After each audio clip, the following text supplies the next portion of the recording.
Hey everyone, my name is Dr. Domingo Molina.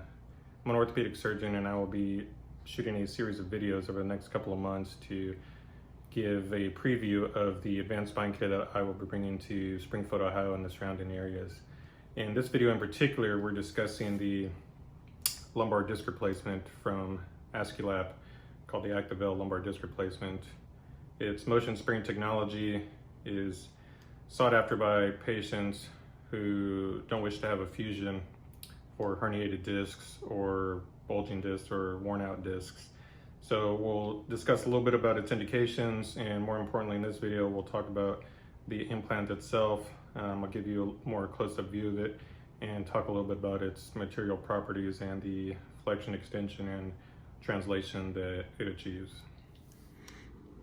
So this is the ActivL lumbar disc replacement. It is made up of a cobalt chromium alloy. It has a superior and inferior end plate. It's also made up of a ultra high molecular weight polyethylene. This provides translation as well as rotation and flexion and extension of the two vertebrae. And this is what constitutes the motion sparing technology. It has a calcium phosphate coating on the end plates, so this top part that meets the bone on the bottom and the top, and this allows for bony ingrowth of the implant to provide stability over time. While this occurs, these teeth on the top and the bottom bite into the end plates and provide stability, and this occurs during the insertion of the implant. The insertion of the implant occurs through the anterior approach, and it's a retroperitoneal approach, meaning that we move all the abdominal contents out of the way, and unfortunately this requires an access surgeon, usually a general surgeon with vascular trained experience, and fortunately we will be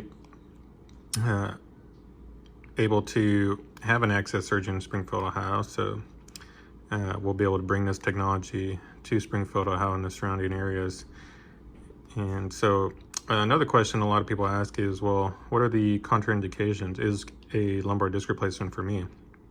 Well, one of the first contraindications, and probably one of the biggest contraindications, is the integrity of the facet joints. So these two joints on the back of the spine. Now, if you have arthritis or worn out joints, or you have a fracture or defect, or maybe you've had previous surgery and too much of the joint was taken during let's say a microdiscectomy, then unfortunately this is a contraindication because there's no stability for the two vertebrae, and unfortunately you need to have a fusion. And so that's one contraindication. Another contraindication is central stenosis. So if you have what we call neurogenic claudication, or a fancy word for the symptoms of your spinal canal narrowing, then lumbar disc replacement doesn't work well to alleviate that. So what it does work well for is alleviating foraminal stenosis. So nerves that come out the sides, if those nerves are getting squished because the disc has been worn out and the vertebra have been squished down, then once we put the implant in, this achieves the original height of the disc space, and this provides decompression for those nerves. So we get a lot of patients that have decreased pain and numbness if they went into that before surgery. So lots of good literature on the ActivL lumbar disc replacement. It's shown to have decreased narcotic usage as well as decreased adjacent segment degeneration. So the disc above, if you have a fusion, there's a risk of the adjacent level going bad as well. In a motion sparing technology such as the ActivL disc replacement, this has been shown to have decreased rates of adjacent segment degeneration. So there's good fiber data, even greater than 90%. Implants are still working well on fibers out. So I look forward to bringing this technology to Springfield, Ohio, and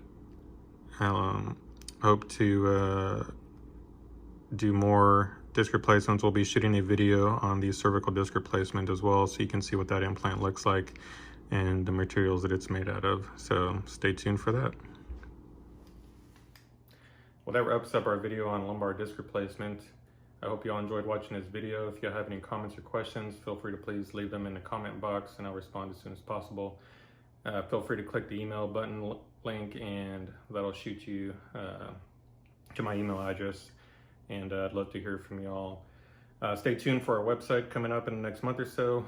That'll give you access to our newsletter and news column, and that'll give you more information on when we'll start taking patients and the process in which to schedule an appointment.